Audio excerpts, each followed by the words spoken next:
Last week on For the Record, we began our exploration of Men's Health Month and the health issues men need to watch out for. Now, this week, we think that every month should be Men's Health Month. We bring in the health director for Men's Health magazine to expand our conversation. The big thing that men of every age want to think about is heart health. And we continue our in-studio interviews as a doctor from Allegheny Health Network shares more on why it's so important for men to focus on their health. No one would ask a woman, why do you see your GYN every year? You should see the expert that focuses on your health. And we are that for men. It's as simple as that. For the Record starts now.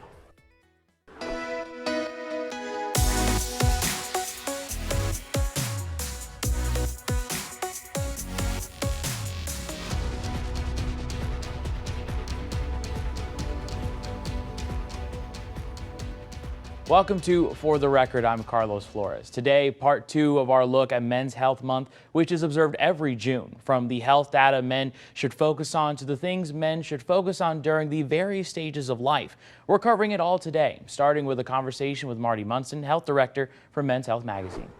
At Men's Health magazine, we think that every month should be Men's Health Month. The team from For the Record, speaking with Marty Munson, health director for Men's Health magazine, asking your questions about Men's Health Month. Starting with the big picture, what is the meaning behind Men's Health Month? But it's really easy to fall off your own agenda. So June is a really, really good time to check in on how your health is doing. You know, I always say that good health is the operating system that powers your life. So Men's Health Month is a really good time to make sure that that's optimized and really working for you. The big thing that men of every age want to think about is heart health, because it's still the -- 1 killer of men. And heart disease can be prevented even earlier than a lot of people think it can. Don't start thinking about it when you're 50 or 60. Heart health prevention starts very early. A very easy thing to do for your heart is to get your cholesterol checked. In fact, new guidelines say your first test should be at age 10.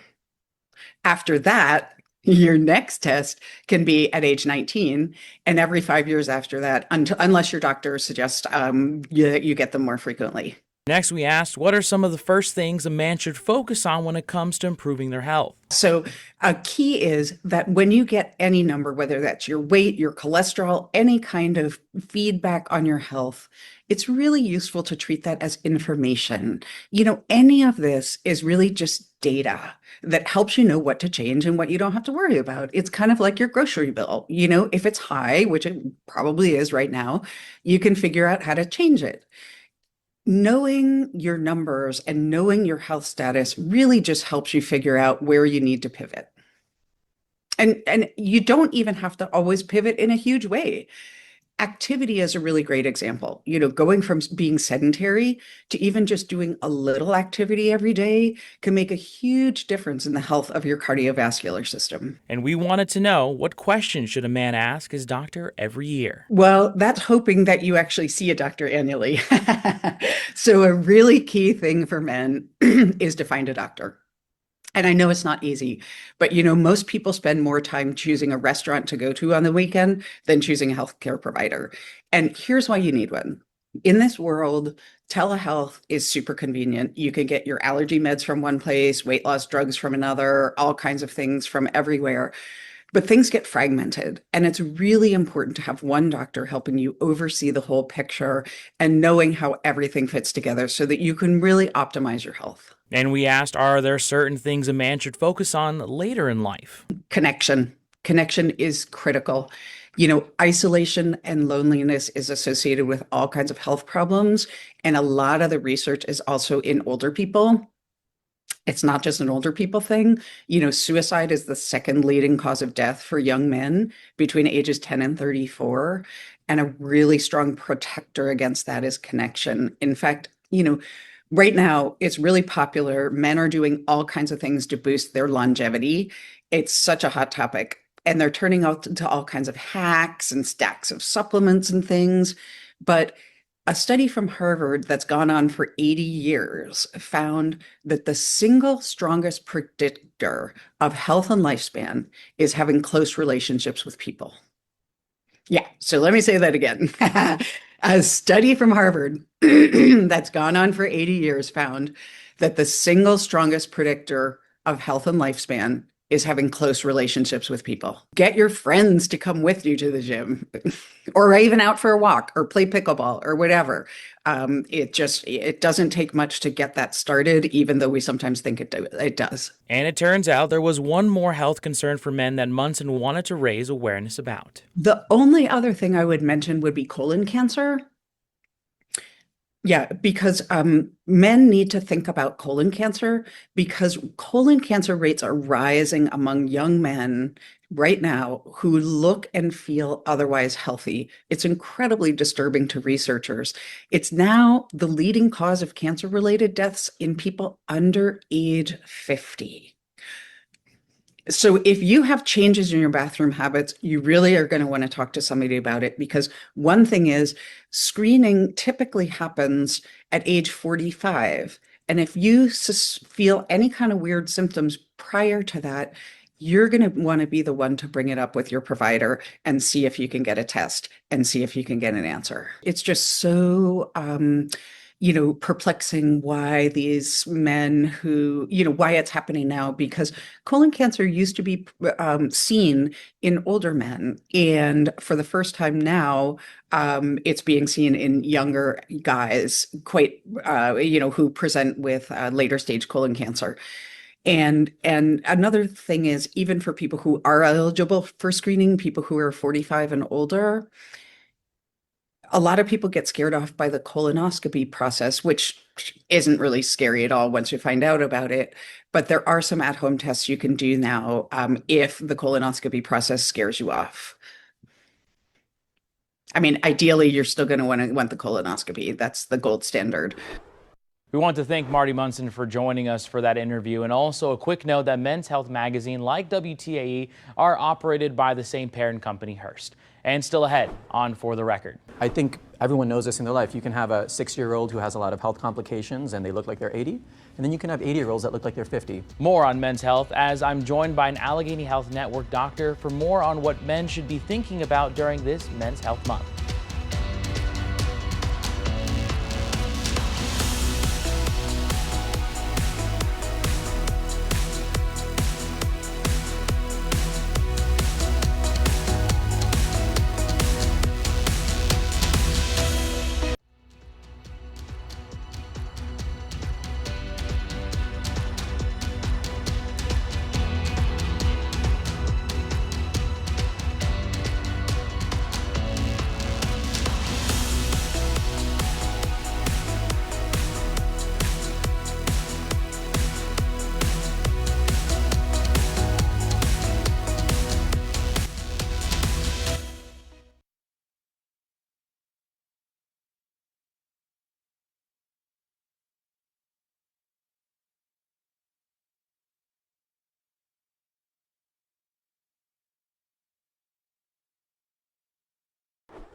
Welcome back to For the Record. You may recall last week I spoke with doctors from Allegheny Health Network to zero in on the health issues men should be focusing on during this Men's Health Month. I want to continue that conversation now by bringing in Dr. Kieran Suri, a urologist with AHN, for more on health concerns for men. I'm joined by Dr. Kieran Suri. Dr. Suri, how are you doing? I'm doing really well. Thank you for having me. Thank you so much for joining us today. You are a urologist, and that's a very, I want to say, niche way about going things, but it's extremely important regardless. For folks at home, exactly kind of what does your job really kind of entail and what that your day-to-day really kind of looks like? Yeah, so urology in general is urination, urinary tract, right? So anything from the kidneys, the ureter, the bladder, and then we're sort of like the male OBGYN in that we focus just on men's sexual health. Even in that niche though, my niche is reconstructive urology. So I'm a little bit different from other urologists in that I treat kidney stones once in a while, but that's not my focus. I don't treat cancer. I'm not going to save your life. But my focus is cancer survivorship and quality of life. Let's say you've had prostate cancer. Let's say you've gone through your treatments. You beat it. But sometimes you have some scars, some battle scars. And the problems that you can get after those cancer treatments are where I come in, try and restore your quality of life and get you back to the man you used to be. And for urology in general, why is it important for men or patients in general to go see a urologist from time to time? Well, it's everybody pees, right? That is a universal experience. And if things aren't working so well in that domain, you want to see a urologist. God forbid you actually one of your other doctors finds a real problem with your bladder, your kidneys, or ureter, we are just a specialist. But I also, no one would ask a woman, why do you see your GYN every year? You should see the expert that focuses on your health. And we are that for men. It's as simple as that.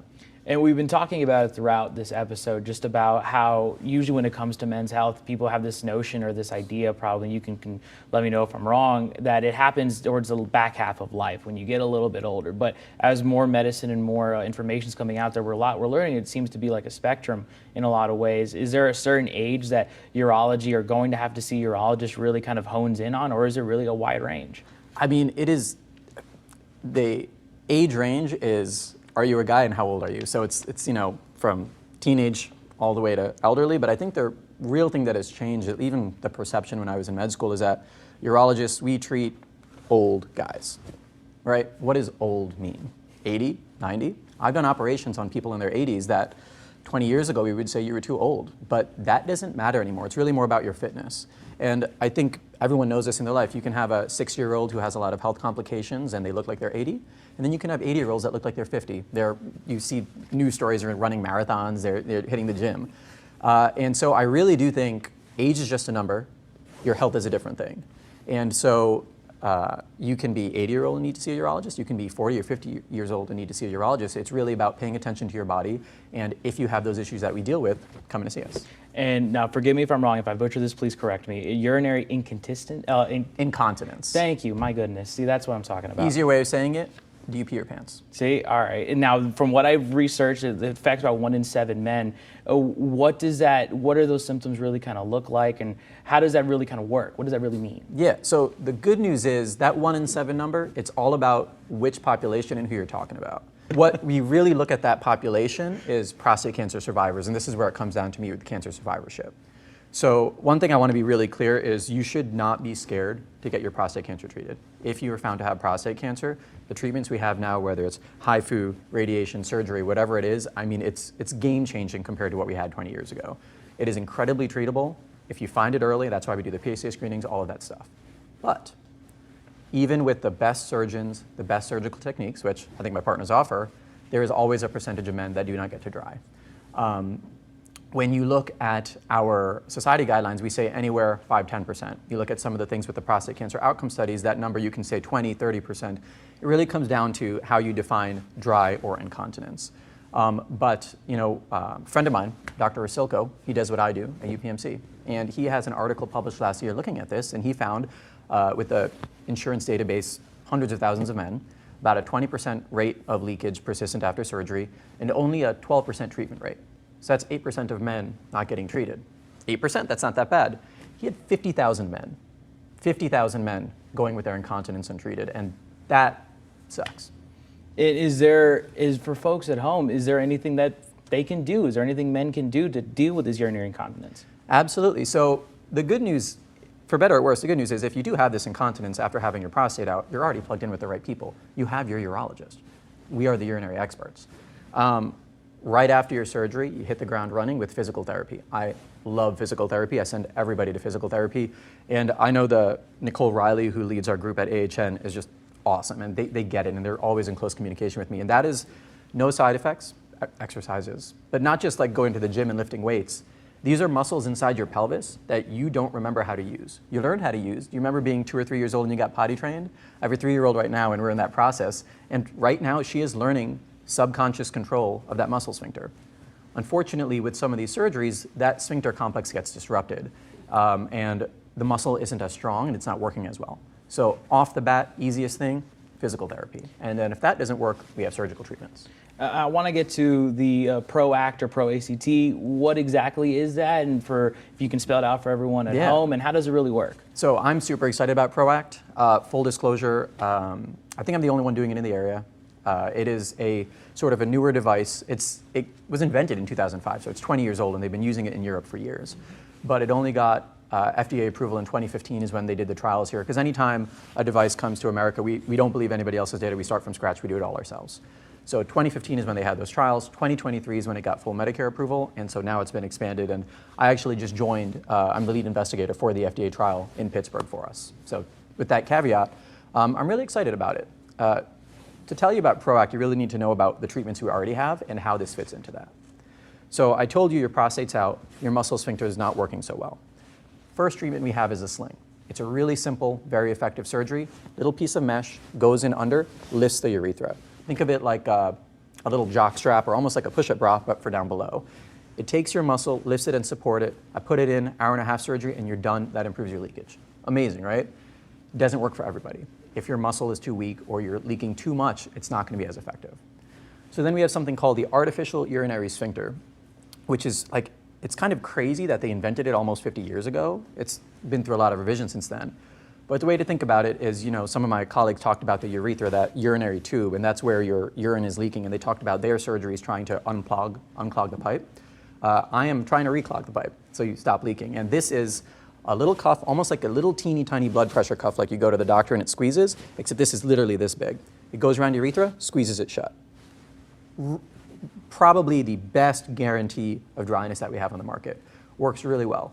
The negative is it's actually a 3-piece system that I implant inside you with a little pressure balloon and a little squeeze button.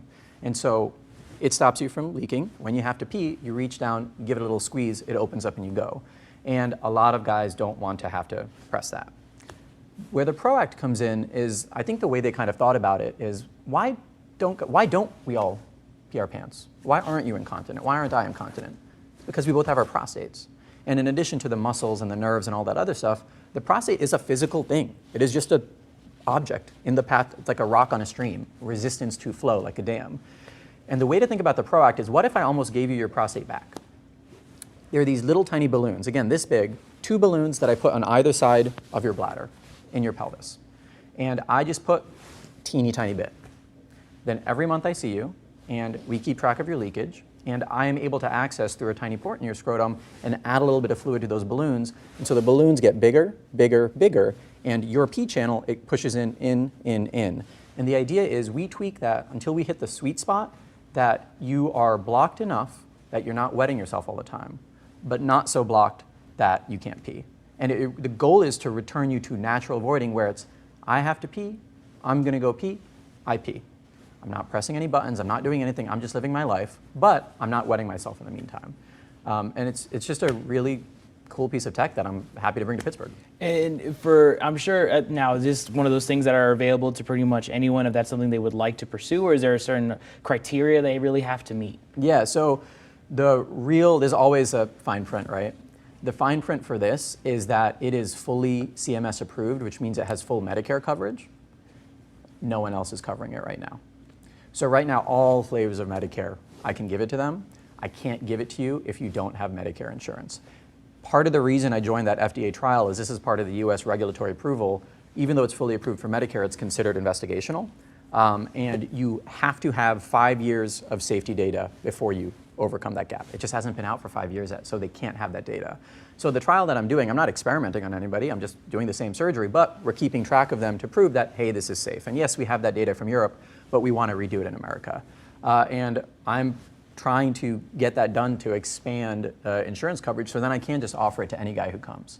But for all 3 of them, let's say you can't get PROACT. We still have the sling, we still have the AUS. Those are excellent options. And sometimes I have guys coming to me for a PROACT, and I'll actually push them to one of those, because it's not like this is better than that.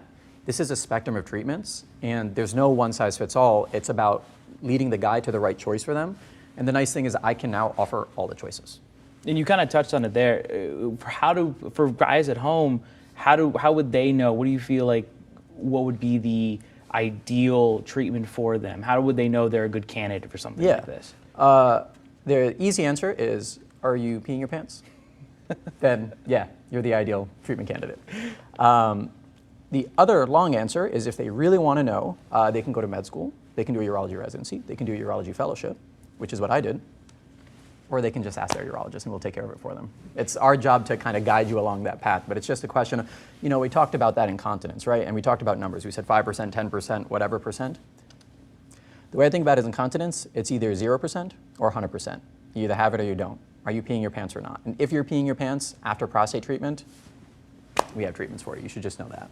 And following that PROACT procedure, of course, the next step is making sure that you don't need another one or you don't have any other problems in the future. What are some advice or some steps that people can take if they do end up having this procedure that ensures that long-term care? Yeah, well, the whole thing is, you break it, you buy it, right? If I operate on you for urinary leakage, you're my patient. I own your urethra, and I'm responsible for it as long as you're in Pittsburgh and I'm here too.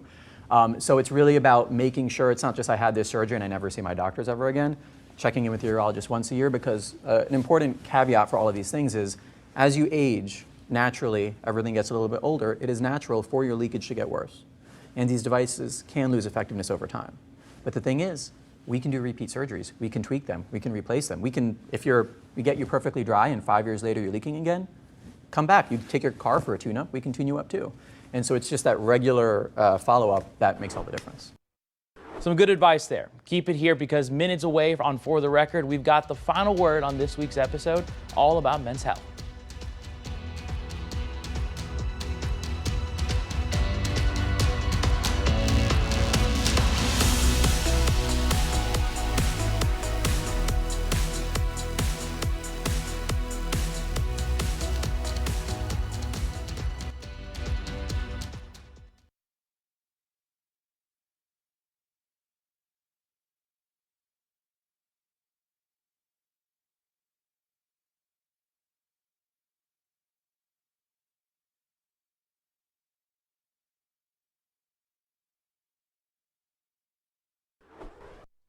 Welcome back. Before we leave you, we want to go back to Marty Munson, Health Director for Men's Health Magazine, for this week's final word, some overall advice during this Men's Health Month.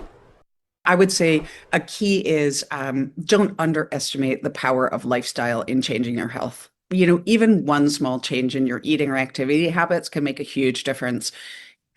One of the cool things about the world we're living in is that there are so many apps and games and wearables that make change fun and make optimizing your health really fun and make it social and serve it up however you want.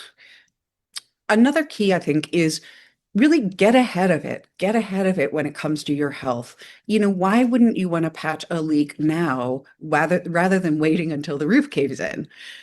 You know, and at Men's Health, we always say that like change is not an obligation, it's an opportunity.